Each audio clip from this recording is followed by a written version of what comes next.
Prípad kňaza Františka Ondreka, ktorý dostal za sexuálne znásilnenie 14-ročného dievčaťa len podmienku, šokoval takmer celé Slovensko. Viem, viacerí z vás ste spisovali rôzne petície, rozčulovali ste sa nad rozsudkom, poviem, že oprávnene. Tí, ktorí ste to nevideli, tu máte link tohto prípadu, ktorý si vyžiadala už aj ministerka spravodlivosti a chce vedieť, kto urobil kde chybu. Podmienka za zneužitie dieťaťa?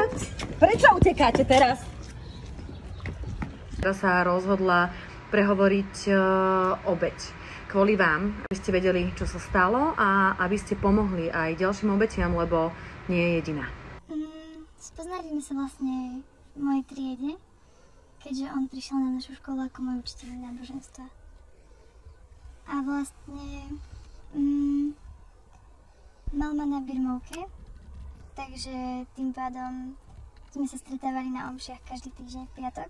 On bol tvojim kňazom. Áno. Na tých hodinách náboženstva sme sa začali rozprávať a postupne sme sa dostali k tomu, že som mala prísť na jeho omšu iný deň ako v tie piatky. A po nej sme sa stretli. Tak to začalo. Koľko si mala rokov? Keď sme sa spoznali? 13. A čo sa potom začalo diať? Kde vlastne sa prehúpla taká tá hranica? Ako to postupne išlo?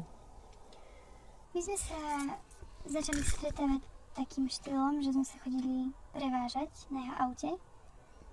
A tam sme sa vlastne rozprávali, už ani neviem o čom, ale o takých hlúpostiach. On mi vlastne povedal, že nám to sľúbil ako birmovancom, že nás prevezie. Sme sa nejak dostali k tomu, že mi povedal, že sa mu páčim. Zvláštne, hlavne bola som taká, že asi to nie je dobrá vec, vzhľadom na to, že aj bol starší. A vôbec som nevedela, že čo mám robiť. Veľakrát sa hovorí, že pokiaľ sú títo sexuálni predátori, tak oni sa v prvom rade musia tú obeť získať, zaujať a potom ju musia zmanipulovať, ale zmanipulujú ju cez to, že si postupne získavajú jej náklonnosť. Často to hrajú na lásku, na dobrotu. Veľakrát sa hovorí, keď zneužívajú takto títo dievčatka, starší muži, že sa zamilovali a presvedčia ako keby to dieťa, že toto je tá láska, toto je tá náklonnosť. Čo si ty o tom myslíš teraz s odstupom času? Určite. Ja som to vtedy vôbec nevnímala, ale čím viac sa aj ja pozerám spätne na ten celý, nazvime to, že vzťah, a čím viac to aj rozoberám s mojou psychologičkou, tak stále viac a viac vidím tú jeho manipuláciu a to, ako si ma získaval a čo mi hovoril a presne vedel, ako si ma proste získať. Ako to robil? Šiel na veci, ktoré vedel, že mám rada. Počúval ma a bol tam pri mne. Ty máš pocit, že si našla najlepšieho kamaráta alebo niekoho dospelého, kto s tebou komunikuje a toto je takýto klasický modus operandi a všetky obete mi toto rozprávajú, že Kikuš, ale ono tam bol niekto, kto ma zrazu počúval, komu som mohla povedať o tých všetkých mojich ako keby banálnych problémoch, ktoré mal. Presne, úplne. A neviem, tým, že aj doma sme to mali také všelijaké, tak našla som si v ňom také bezpečné miesto. Ako to išlo ďalej? Ono vždy, keď chcel niečo viac, že boli sme spolu, poskávali sme sa a začal mi nejak vyzliekať tričko alebo niečo, tak ja som ho väčšinou stopla, keďže som mala 14 rokov. A určite som si nepredstavovala môj prvý pohlavný styk s kňazom na fare, ktorý ešte je starší a ja mám 14 rokov. Ty si prišla na tú faru a tam si vlastne prišla o poctivosť. Čo bolo potom? Povedal, že tak to malo byť, alebo išli ste na spoveď, alebo prišli výčitky, alebo... Až by som mala ísť na spoveď. S tým, že on mi vysvetlil, že on ma nemôže vyspovedať, pretože by bol exkomunikovaný. A tak mi napísal, že by bolo fajn, kebyže idem na spoveď, ale napísal mi ku ktorému kňazovi. A napísal mi aj, čo mám povedať presne, že som sa previnila proti 6. Božiemu prikázaniu, tuším. Išla si ty za tým kňazom? Išla. Povedala si to? Áno. Ako zareagoval ten kňaz? Nejako. Išiel proste ďalej, nič sa nepýtal. A povedala si, že si sa vyspala s kňazom? Nie. Povedala som iba, že som sa previnila proti čistému Božiemu prikázaniu. A dal ti pomodliť sa niekoľko očenášov a to je celé, nepýtal sa ďalej, hej? Áno.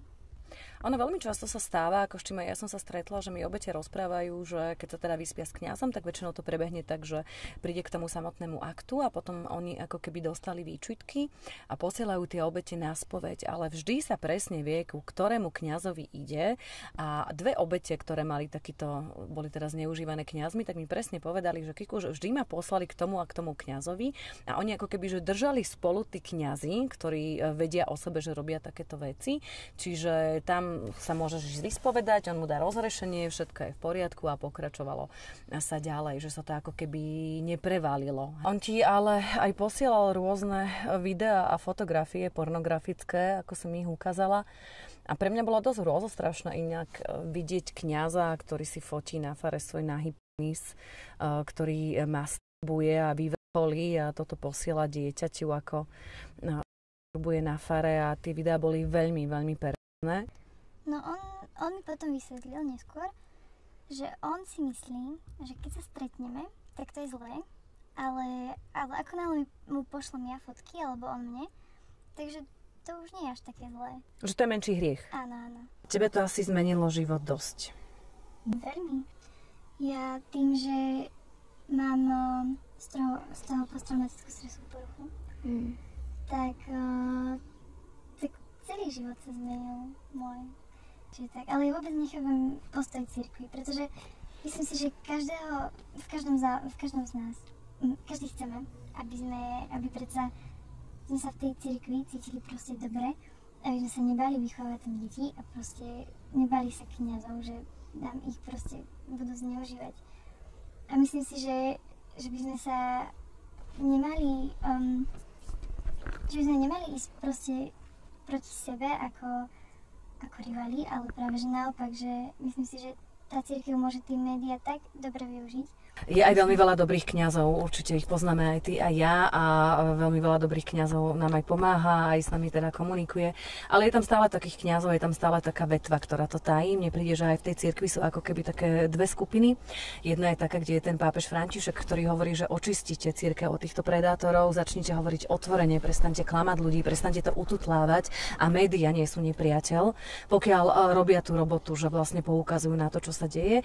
A potom je tam taká tá druhá, ktorá to bude tutlať, ktorá bude stále ukazovať na teba a ty budeš potrestaná, keď povieš pravdu. Ja si myslím, že to vôbec nie je fér a že to nie je správne. Veľmi ma mrzí, že si zažila aj v škole takú tú šikanu, že na teba ukazovali, že si to zažívaš v meste. Viem, že veľa obetí to bolo dokonca až tak vážne, že sa presťahovali do iného mesta. Anielik môj, keď prídeš do Bratislavy, rada ťa uvidím kedykoľvek. Myslím si, že veľa ľudí pri tebe stojí, naozaj stojí a si veľkou hrdinkou, lebo si prehovorila preto, aby si pomohla asi ďalším obetiam, že? Určite.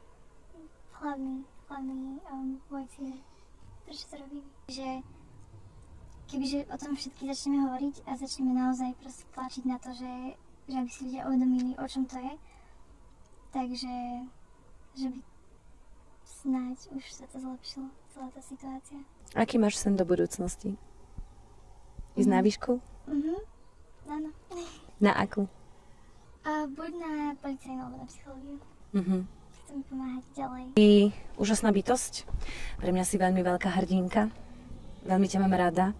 Veľmi ťa obdivujem, že si našla tú odvahu. Ja verím, že vďaka tebe prehovoria ďalšie obete. Nebola to tvoja vina, to si stále opakujem, nebola to tvoja vina. Aj keď tuto v tom malom meste budú po tebe tí ľudia pozerať, dúfajme, že raz pochopia. A stále myslím na to, že stovky tisíce, 100 000 ľudí stoja za tebou. Každopádne mne sa už teraz ozvalo ďalšie dievča, ktoré tvrdí, že kňaz František Ondrek ju mal obťažovať.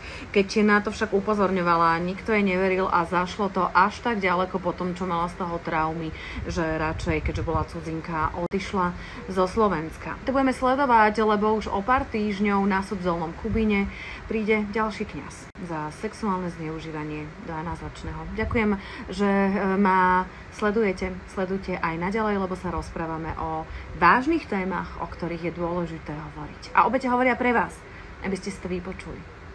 Vás žehná všemohúci Boh, Otec i Syn i Duch Svätý. Amen. Iďte v mene Boží.